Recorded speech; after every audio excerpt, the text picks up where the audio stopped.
Todo o processo que Deus fez na minha vida começou com o joelho de um casal. Meu pai e minha mãe. Fui nascido e criado dentro do Evangelho. Servi a Deus na época da igreja do pastor Teotônio, da igrejinha pequena de baixo. Depois se construiu a sede onde nós estamos até hoje, do qual meu pai e minha mãe servem a Deus no mesmo lugar há 50 anos, sem mudar de congregação. Olha para cá. Cresci escutando os homens louvando, a orquestra. Só que sabe como é filho de crente? Vai passando os períodos, e eu digo que a minha geração foi a melhor geração que já existiu. Porque a minha geração, eu brinquei de bola, eu brinquei de ioiô, eu brinquei de peão, eu brinquei de búlica, eu brinquei de gude, pique lateiro, pique esconde, pique tá, pique alto, polícia e ladrão. Foi a melhor geração. A gente brincava. Carniça, quem lembra?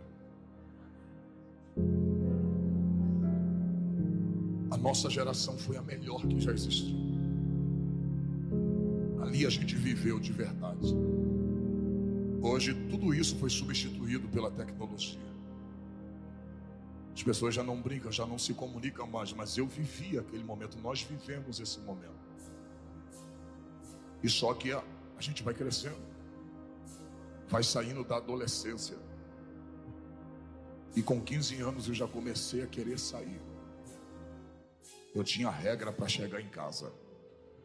Eu tinha que sair 7h30 da noite, e 10h30 da noite eu tinha que estar em casa. Se eu passasse dessa hora, o chicote comia. Apanhava de verdade.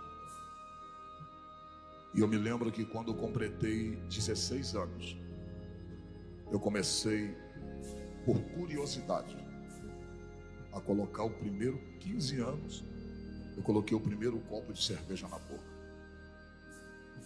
E aquela foi a minha perdição. Porque naquela época, quando você bebia uma cerveja, você se sentia mais adulto. E o que eu fazia? Não tinha dinheiro para comprar o cigarro. Eu pegava as guimbas de cigarro com os amigos e começava a fumar. E chegava em casa, antes de chegar em casa usava house, ou então pegava a parte de dente na rua mesmo, com a escova que já botava no bolso, e escovava o dente e chegava em casa, como se nada tivesse acontecido. Um dia, eu estava já com 16 anos, e nós estávamos saindo naquele dia, eu perdi a cabeça e bebi demais. E quando eu estava bem tonto, bem ébrio, um rapaz chegou para mim que se dizia meu amigo e disse: só tem um jeito de tu ficar bom. Eu falei: como? Ele disse: experimente isso aqui. Ele tirou um saco de cocaína do bolso. Eu falei: como se faz isso? Ele preparou aquela trilha para mim e eu cheirei aquilo. Quando eu cheirei, o efeito do álcool foi embora na hora, cortou. E olha como é que o diabo me pegou. Eu disse: então vou precisar pelo menos de um saquinho desse toda vez que eu beber. E toda vez que eu ficar bêbado, eu cheiro isso aqui e fico bom. E eu comecei desta forma a me aprofundar no vício da cocaína. Foi assim que o diabo foi me pegando. Dali eu comecei a trabalhar e comecei a ganhar bem. E eu ganhava dinheiro toda semana. E R$100 há 20 anos atrás era dinheiro. E pelo menos do salário que eu tinha, R$100 eu pegava e começava a não já querer comprar sacos. Eu comprava gramas de cocaína. Comecei a arrumar amizade com os rapazes da boca de fumo. E ali eu comecei a usar muita cocaína. Passei a usar cocaína, e quando eu ficava bêbado, eu ia, cheirava e ficava bom. Só que o tempo foi passando. Com 17 anos eu já achava que eu era dono do meu nariz. Eu já estava extremamente afundado na cocaína. Daí eu já não queria mais gastar dinheiro.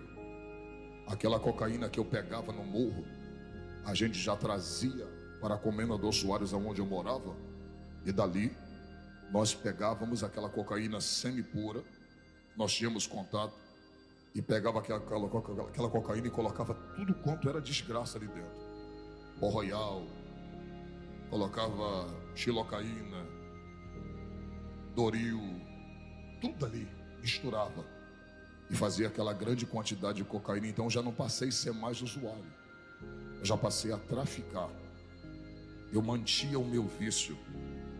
Dali a gente já começou a comprar armas, a usar armas, e nisso o diabo foi afundando a minha vida, sem eu perceber. Só que existia dentro da minha casa, e existe.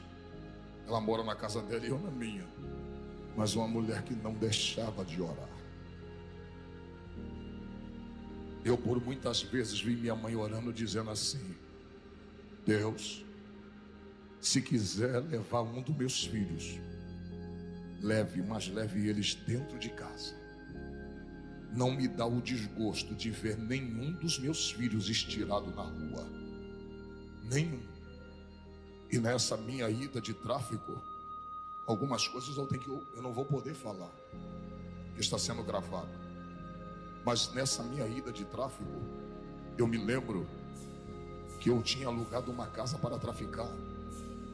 E naquela noite eu estava com aquele Magno 45, aquela 45 na minha cintura, e nós estávamos vendendo pó dentro daquele beco.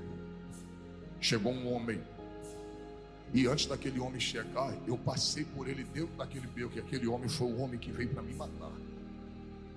E naquele momento eu cheguei ali, eu passei por ele naquele beco, ele me deu boa noite, e eu dei boa noite para ele. E ele parece que não me reconheceu. Aí você fala assim: pastora, foi só uma coincidência. Não, é Deus cegando os olhos do teu adversário. Eu passei por ele, e quando eu saí para fazer uma outra situação, entregar uma carga, como a gente dizia, entregar uma quantidade de cocaína a um determinado lugar, os meninos que estavam lá disseram: Trovão, um homem veio te procurar. E ele não estava só. Até as pessoas que estavam do lado de fora, irmãos, não conseguiram me ver. Deus estava me escondendo no seu esconderijo. E dali, os irmãos já viram. Eu comecei a traficar demais, comecei a vender demais, e eu fui me iludindo com o dinheiro que eu ganhava. Porque quem já viveu no tráfico sabe que o dinheiro entra muito fácil, e da maneira que entra é da mesma maneira que sai. Dali, o filho de crente já começou a ir para o baile, já começou a brigar na rua, já começou a fazer bondes e arrastões. Já começamos a fazer arrastão na rua. Na época onde Nike naquela época era muita ostentação possuir um Nike naquela época. E olha como o diabo colocou o desejo de fazer a mesma coisa. Foi quando roubaram o meu. Eu disse: já que roubaram o meu, todos vão perder. E a gente tomava tudo que tinha. Tudo que tinha nós tomávamos. E eu me lembro que um belo dia um amigo meu chegou para mim e disse assim: Júnior, vamos a Queimados. Vamos ali ceifar uma vida. Naquele dia eu descobri que o diabo está por trás de tudo. Eu me lembro que quando eu fui, nós pegávamos um ônibus, e eu estava com aquela 45 na cintura. Ele disse: esse cara mexe com a minha mulher. E eu já mandei ele parar de mexer. E como ele não parou de mexer, hoje nós vamos ceifar a vida dele. E a gente usou muita cocaína. Interessante, né? De cara limpa ninguém consegue fazer nada. E eu me lembro que quando nós chegamos ali, entramos dentro daquele centro de macumba. Hoje eu entendo o que o diabo faz e como o diabo está por trás de ceifar uma vida. Quando nós chegamos naquele centro de macumba em Queimados, a dona do centro de macumba, ninguém sabia que nós íamos ali, ninguém. A dona do centro de macumba chegou e disse assim: vocês vieram matar o Marcos? Aí eu olhei para o Carlos. Ela falou assim: não mata ele aqui dentro não, mata ele aqui fora, para não sujar o centro. Mas ninguém sabia. Ninguém sabia. E naquela tarde, aquele homem estava limpando, ele estava limpando os atabacos, ele estava limpando aquele, eu não esqueci o nome daquilo, aquele que se bate, eu nunca fui na macumba em si, e ele estava limpando com pano, e o Carlos chegou para ele e disse: hoje a gente vai acertar as contas, vem para cá. Ele: eu não vou. Aí eu puxei, levantei a camisa, falei: vai lá para trás. E quando ele ficou lá atrás do quintal, eu me lembro que o Marcos estava a mãe e o pai dele. E naquela tarde, o Marcos explicando para o pai e para a mãe dele, dizendo: você vai morrer por isso, porque você é sem vergonha. Você está mexendo com a minha mulher. Rapaz, o cara é endemoniado, ele estava endemoniado. Ele disse assim: por que você não veio sozinho? E aí nós resolvemos tete a tete: por que você trouxe ele? O cara está diante da morte, mas ele está possuído por Satanás. Irmãos, naquela hora, por incrível que pareça, quando nós puxamos aquela arma para atirar naquele menino, um senhor que era o pai dele, de 76 anos no máximo, aquele senhor me agarrou de uma forma que eu não soube entender de onde veio tanta força na vida daquele pai. Ele disse: você não vai ceifar o meu filho, você não vai matar a vida do meu filho. E ele segurou a mim, e a mãe dele segurou o Carlos, e aquele moço correu por dentro daquele centro espírita. Isso foi apenas 4 a 5 segundos. Quando nós procuramos aquele moço dentro do centro espírita, a gente não achou mais ele. Sabe o que Deus estava tentando falar para mim? Eu não quero que tu derrame sangue de ninguém, eu não quero que tu ceife a vida de ninguém, eu não quero que tu derrame sangue de ninguém. Existem coisas que Deus não permitiu fazer contigo, e existem coisas que Deus também não vai permitir você fazer com os outros. Irmãos, naquele dia Deus foi começando a despertar, e eu comecei a ganhar fama. Eu já estava indo para Nova Holanda, já estava no meio dos grandes do tráfico de droga, vivendo entre eles, tendo moral com aqueles homens. Vivia no Morro do Andaraí, ali na Saviana, aonde eu ia e buscava as drogas e trazia para a Baixada Fluminense. Eu me lembro que um dia eu estava com tanta droga dentro do bolso, que quando eu estava descendo o Morro do Andaraí, a polícia me pegou. E quando a polícia me pegou, eu falei assim: moço, eu sou viciado. E eu conversei com ele, porque eu entendia que para ser malandro eu não precisava falar gíria. Eu nunca falei uma gíria, eu nunca disse qual é, eu nunca disse compadre, eu nunca disse qual é, irmão. Eu nunca usei isso, porque eu entendia que para ser malandro não precisava falar gíria. Aquele polícia me pegou e ele disse: rapaz, o que é que você está fazendo nessa vida? Essa vida não é para você. Sai dessa vida. Talvez o lá de cima está te dando uma oportunidade. Larga essa vida, eu vou prender a tua droga. E sabe o que ele disse para mim? Se eu te levar para a cadeia, tu assina o 12 e tu vai puxar um bom tempo de cadeia, mas alguma coisa está me dizendo para mim ficar com a tua droga e deixar você embora. Era a oração da minha mãe dizendo: cuida meu filho, guarda do meu filho, livra a vida do meu filho, proteja a vida do meu filho.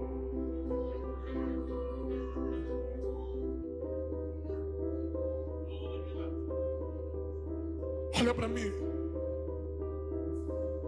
Aquele dia eu tomei aquele bote, sabe o que eu fiz? Fui lá pro Morro do Acari e peguei mais uma quantidade de drogas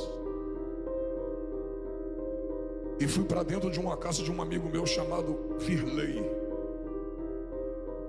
Colocamos aquela grande quantidade de cocaína, parecia um monte, dentro de um prato.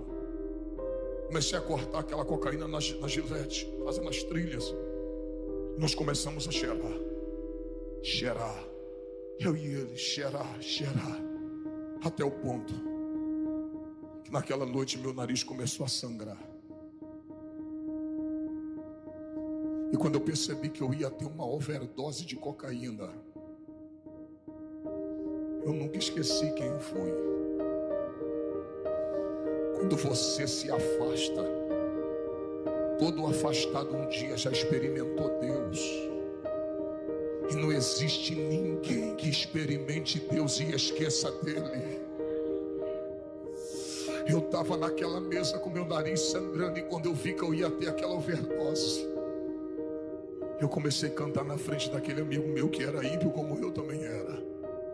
Eu cantei desta forma: eu sei que errei, mas peço outra vez uma chance. Eu quero voltar, prometo seguir como antes. Não dá pra ficar distante assim, com essa angústia no olhar. Por isso preciso ao primeiro amor voltar.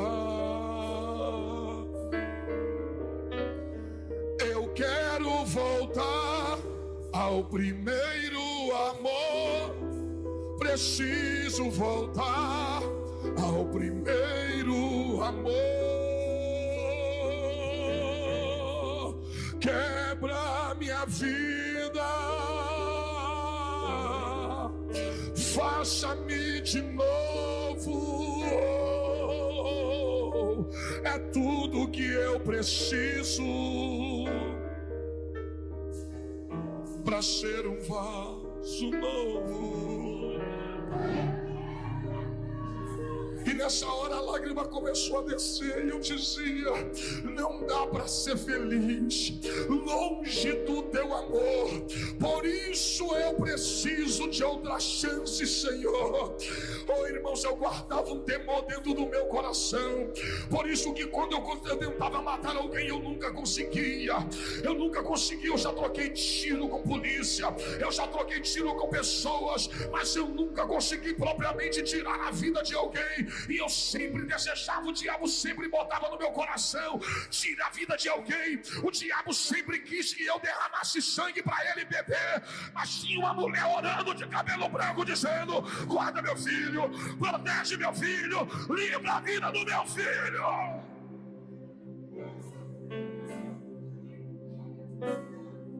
Um dia se reuniu eu e mais 3 e disse: hoje nós vamos tomar tudo, e quem revidar a gente vai matar. Estávamos decididos a fazer uma arrastão, e o primeiro que se levantasse, o primeiro que revidasse, nós íamos matar. Estávamos com touca, já predisposto a fazer tudo aquilo, tudo premeditado. E quando nós saímos para fazer um assalto, naquela noite eu não vi, mas quando a pessoa viu que haviam 3 elementos andando pela rua, suspeito, aquele policial apaisando seguiu a gente. E quando ele seguiu a gente, na hora que eu puxei do revólver, eu estava com um Magnum 357, 6 polegadas, parecia um coringa cromado. Quando eu puxei aquele revólver para fazermos o assalto, eu só comecei a ver do outro lado da rua fogo saindo do cano daquele revólver. O primeiro pegou na minha barriga, aqui. Eu tomei o primeiro tiro aqui. E o amigo que estava comigo, hoje é presbítero da Assembleia de Deus, aonde eu congrego, ele tomou o primeiro tiro na perna e ele caiu. E por incrível que pareça, Deus não queria deixar matar ninguém. Eu frente a frente com aquele polícia, ele do outro lado, eu apontei o revólver. Irmãos, quem tem revólver sabe, o Magnum não falha. aquele revólver não tem como picotar uma bala. Eu apontei para a direção dele para dar no peito dele. Quando eu apontei e apertei o gatilho, o revólver falhou. Deus segurou aquela bala. E quando eu fui dar quando eu dei o primeiro, falhou, e eu tomei o outro, que eu virei. Quando eu vi que ele ia atirar, eu corri e bateu aqui na minha mão. Tem onde a minha mão está furada, bateu aqui, vazou aqui. E quando eu dei o segundo, aí pegou. Mas eu já dei já com as costas, virando o pescoço e atirando para ele não atirar mais em mim. Naquele dia ali, eu tomei 2 tiros. O Henrique tomou um na perna. E o cara chegou na cabeça dele e disse: você vai morrer. E apareceu gente não sei de onde. Saiu, a rua estava semi-deserta. Apareceu pessoas não sei de onde, gritou: não faça isso com esse jovem.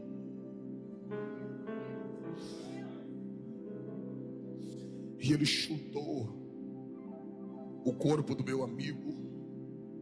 E eu corri. Peguei um ônibus, nós não estávamos de carro, pegamos um ônibus. Rendi aquele ônibus, puxei aquela arma imensa. Rendi o motorista e disse: me leva até a minha casa. Me leva até Comendador Soares. Nós tomamos tiro em Nova Iguaçu, lá na Dalvomor, na troca de tiro com policiais.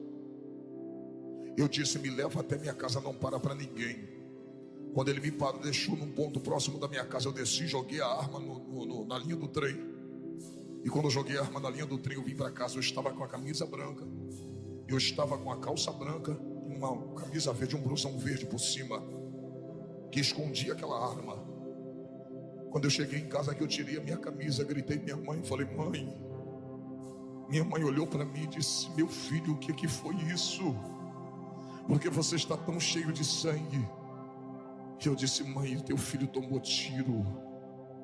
E minha mãe olhou como se fosse hoje, 20 anos atrás. Ela olhou e disse: meu filho, Deus preparou o coração da tua mãe para esse dia. E ela me lembrou de uma palavra que ela tinha me dito e eu tinha esquecido. Ela falou: você lembra 15 dias antes de você sair daqui?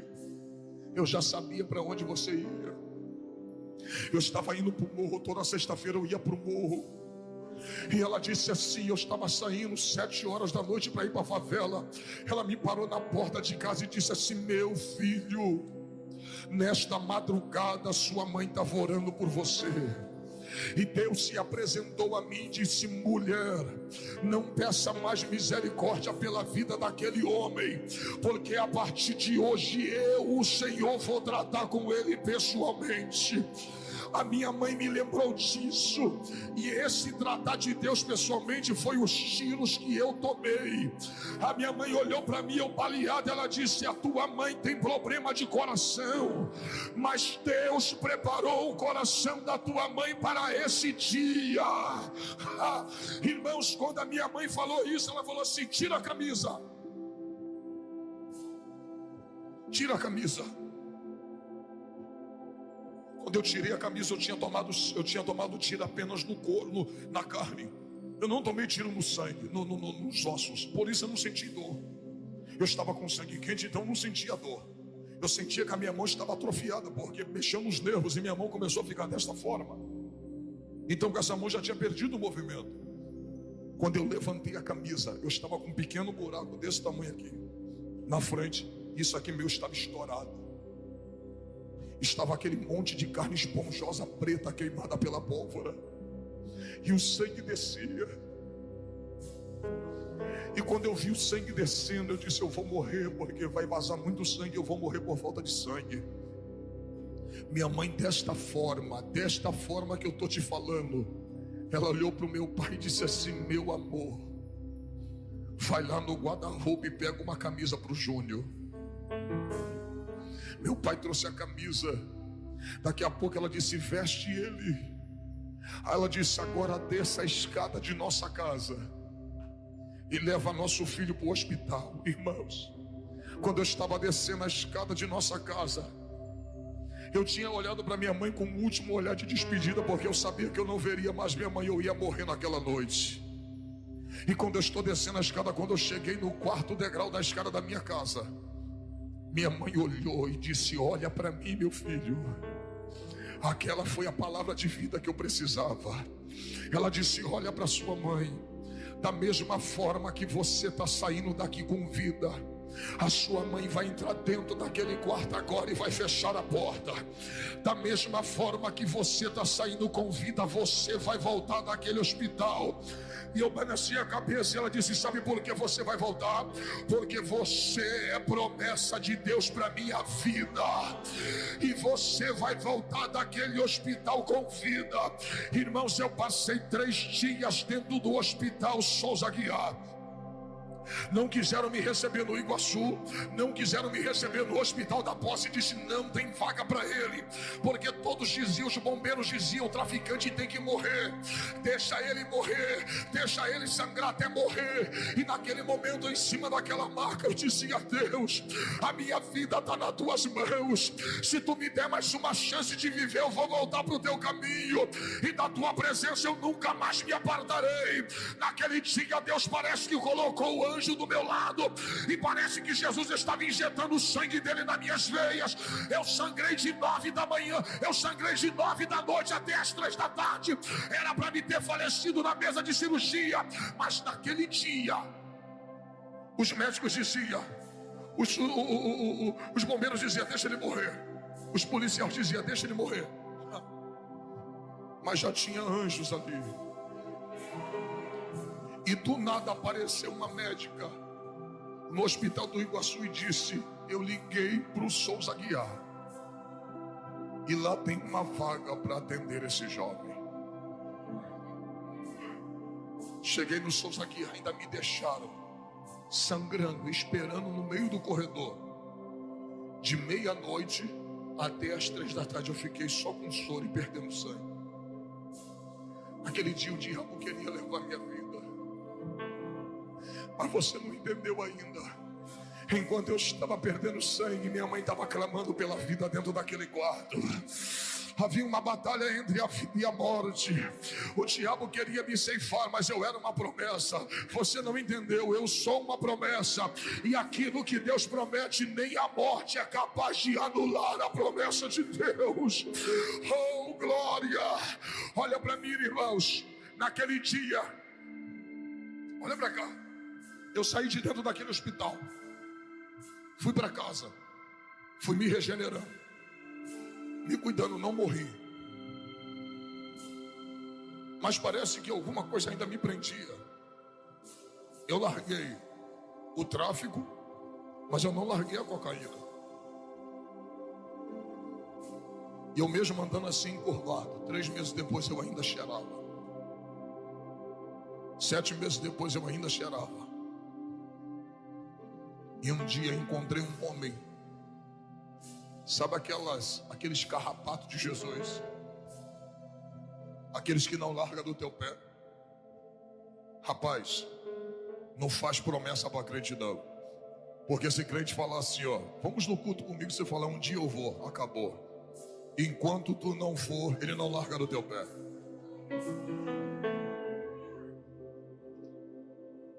Era uma quinta-feira, olha para mim, quinta-feira. Eu estava com o bolso cheio de cocaína, mas eu não havia cheirado. O Maxi, que hoje é pastor, ele disse assim: Júnior, eu estou vendo que você está ébrio, você está bom, você não está ébrio, você não está drogado. Paga aquela dívida hoje. Eu falei: ô Max, hoje não. Ele: Júnior, se você for à igreja comigo hoje, depois da minha salvação e depois do meu casamento, será o dia mais feliz da minha vida. Aí eu pensei assim, eu falei: esse cara é chato. Então já que eu não cheirei, eu vou para a igreja, depois da igreja eu cheiro. Mas eu vou lá e pago a dívida e morre. Irmãos, fui em casa. Quem é das antigas que lembra das marcas? Eu tinha um tênis reboque, uma calça da HD e uma calça da HD e a camisa da Hang Loose. Eu magrinho, chupado pela cocaína. Eu era muito magro, porque quem cheira é magro demais, é tudo chupado. Vai eu à igreja. 7 horas cheguei, 7 e pouca cheguei na igreja. Irmãos, a congregação do campo do pastor Geraldo Vicente, lá em Comendador Soares. Estava lotado na rua da Sobel, da antiga Sobel, lotada como está aqui. Tinha esse tanto de gente aqui na igreja, o púlpito cheio. Quando deu 8 horas, ele me apresentou. Ele disse: está conosco aí o Júnior, a convite do Max. Está aí. Irmãos, quando deu 8h25, Jonas ficou de pé e disse assim: Júnior, fica de pé. Eu disse: ele é. Ele falou assim para mim: você crê que Deus fala com um homem? Eu falei: creio, porque minha família é evangélica, eu nasci no berço evangélico, eu sabia que Deus falava. Ele: você crê que Deus falou comigo? Eu disse: creio. O Deus que eu sirvo veio no meu ouvido aqui agora e disse assim para mim: dá oportunidade para esse moço vir aqui na frente e cantar um hino para tirar dízimos e oferta para minha casa.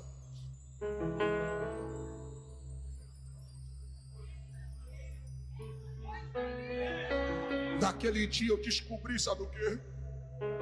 Quando Deus quer salvar alguém, até a liturgia do culto ele quebra. Porque a liturgia do culto diz que você tem que dar oportunidade para quem é crente e quem está em comunhão com a igreja e com Deus. Nunca para uma pessoa que não é crente. E vai eu pela primeira vez na igreja, abri a boca e cantei: quebra minha vida, faça-me de novo, é tudo que eu preciso para ser um vaso novo. Não dá para ser feliz longe do teu amor. Aqui na casa de Isabel, outra chance, Senhor.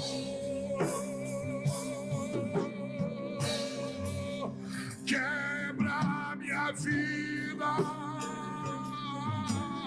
A igreja.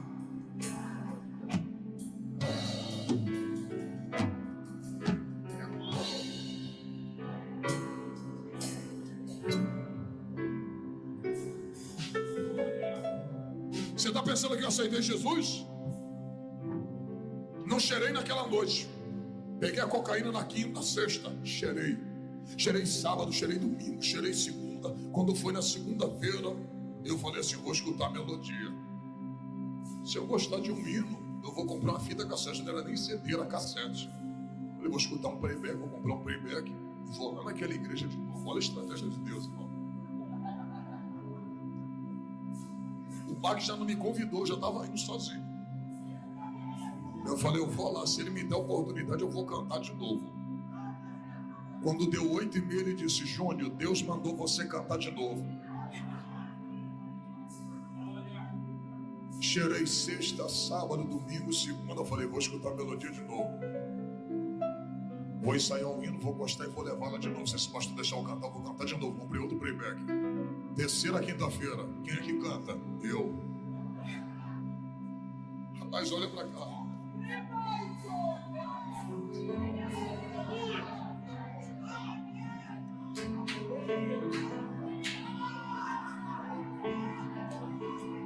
Ele colocou o ministério dele em xeque por causa da minha alma.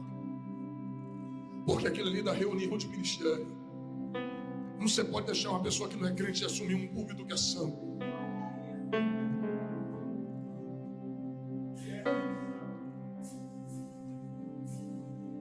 Ele colocou a minha alma acima de tudo. Na quarta, quinta-feira, eu falei assim: eu vou lá. Escutei a melodia de novo, comprei um playback e disse: vou cantar. Se ele deixar cantar, eu canto. Cantei pela quarta vez na igreja sem ser crente. Quando foi na quinta vez, levei o playback, eu não cantei. Mas quem pregou? Pastor Jonas Baraquizo. Está na Assembleia de Deus do pastor João Nunes até hoje. Ele era do campo do pastor Geraldo e hoje está no pastor João Nunes. Ele pregou.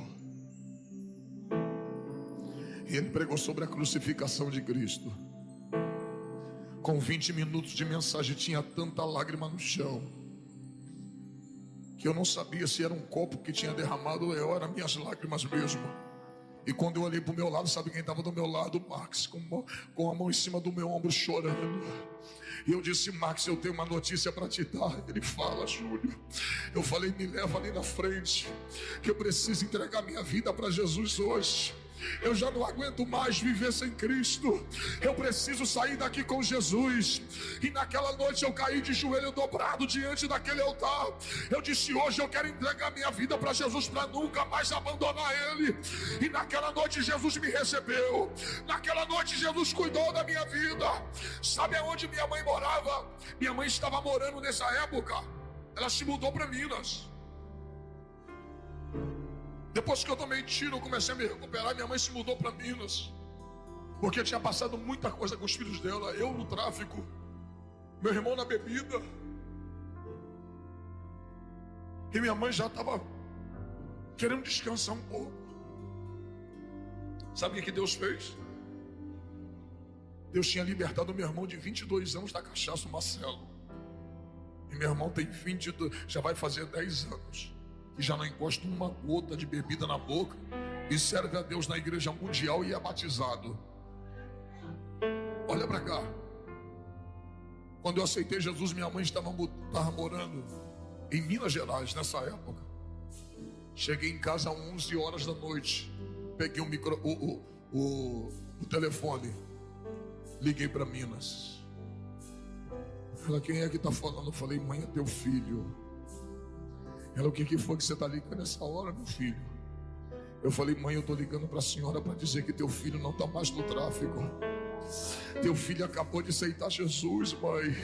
Teu filho acabou de entregar sua vida para Jesus. E ela do outro lado, eu ouvia minha mãe dizendo para o meu pai: eu sabia que Jesus ia salvar ele. Eu sabia que Jesus ia salvar ele. Eu sabia que Jesus ia libertar a vida dele. Acredite, 20 anos já se passaram. Nunca precisei ir para uma clínica me desintoxicar. Nunca precisei me tratar num centro de recuperação. Naquela noite, Jesus me libertou. E faz 20 anos que eu não encosto cocaína no meu nariz. E quando foi, eu desfiz das armas. Entreguei as armas. 3 meses depois, chegou os amigos lá em casa e disse assim: cadê as armas? Falei: troquei. Ele está com qual arma agora? Eu falei: agora eu estou com uma chamada calibre 66. Eu disse: Alex, se ela tem 2 canos. Ele: é o que? É escopeta? Eu falei: não, mas tem 2 canos. Ele: por quê? Eu falei: ela tem o Antigo e o Novo Testamento. Ele: mas e daí? Eu falei: aqui em um cano ela cospe sangue para purificar o pecado, o pecador do seu pecado, e no outro ela cospe fogo para encher a igreja que dá glória a Deus e aleluia.